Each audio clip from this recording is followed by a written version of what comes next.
नमस्कार। माँओं में पोषण का बहुत महत्व होता है। यह पोषण जब बच्चा माँ के अंदर होता है यानी प्रसव पूर्व, और जब बच्चा बाहर होता है यानी प्रसव के 6 महीने बाद, दोनों ही स्थिति में बहुत ही महत्वपूर्ण है। खान पान में विविधता या जिसे डाइट डाइवर्सिटी भी कहते हैं, यह हम रोजमर्रा की जिंदगी में खाने पीने वाली चीजों से बरकरार रख सकते हैं।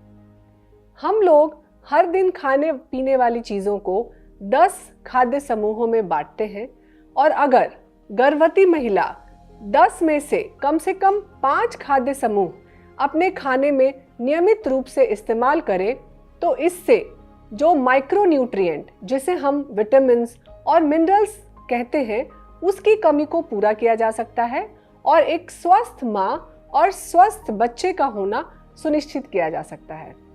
इसलिए आइए हम इन खाद्य समूहों के बारे में चर्चा करते हैं, जिससे आप इसकी जानकारी को अपने रोजमर्रा की जिंदगी में इस्तेमाल कर सकें।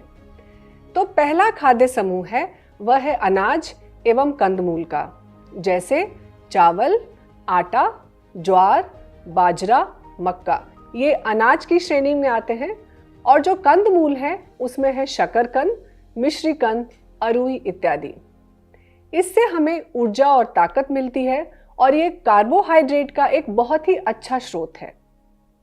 जो दूसरा खाद्य समूह है वह है दाल एवं फलियां, जैसे अरहर, चना, मसूर इत्यादि।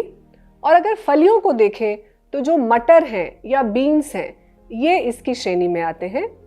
यह प्रोटीन का बहुत अच्छा सोर्स होता है, शरीर की वृद्धि के लिए आवश्यक है, और इसमें साथ ही साथ विटामिन बी भी प्रचुर मात्रा में पाया जाता है।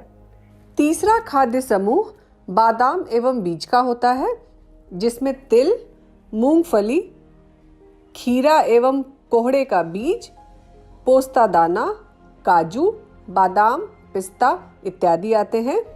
यह प्रोटीन एवं फाइबर का एक बहुत अच्छा स्रोत होता है और विटामिन्स और मिनरल से भी भरपूर होता है, जो हमारे शरीर का विकास करता है और रोगों से लड़ने में मदद करता है।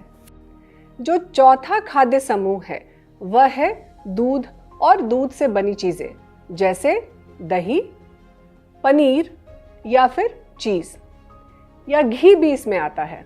और इससे कैल्शियम की मात्रा बहुत प्रचुर में मिलती है, और साथ ही साथ यह भी एनर्जी का यानी ऊर्जा का एक बहुत अच्छा स्रोत है। इसको लेने से हड्डियां मजबूत होती हैं, और यह भी शरीर की विकास के लिए और हमारे मानसिक विकास के लिए आवश्यक होता है। जो पांचवा खाद्य समूह है वह होता है मांस, मछली, मुर्गा।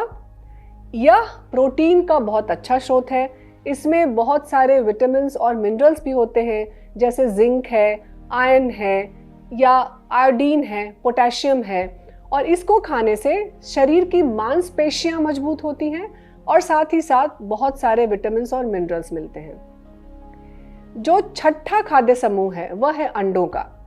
अंडे प्रोटीन का एक बहुत अच्छा स्रोत है, और इसमें भी बहुत प्रचुर मात्रा में विटामिन्स और मिनरल्स होते हैं, और ये खाने से भी शरीर का विकास होता है और साथ ही यह मानसिक विकास में भी बहुत सहायक होता है।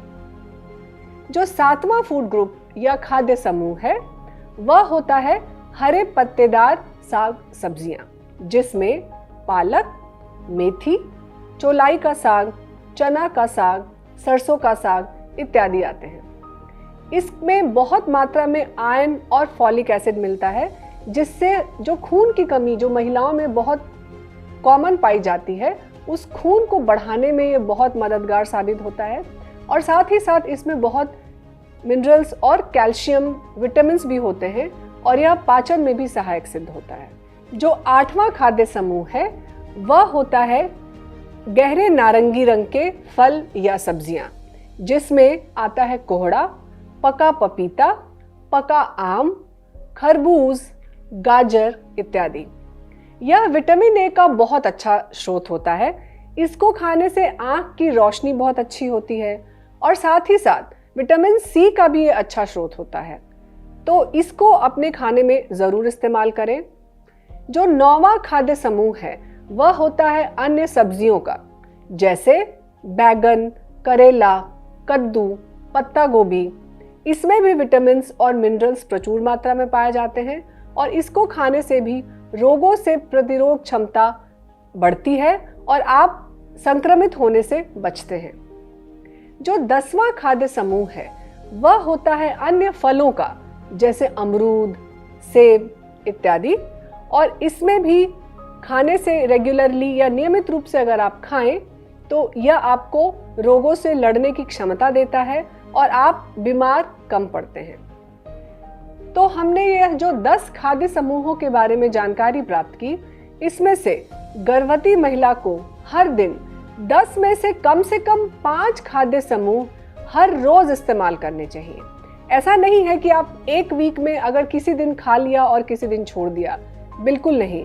हर दिन 10 में से 5 खाद्य समूह जो भी घर में मौजूद है यह जरूर कोशिश करें और अपने खान पान में विविधता लाने के लिए यह 5 खाद्य समूह हर रोज जरूर इस्तेमाल करें।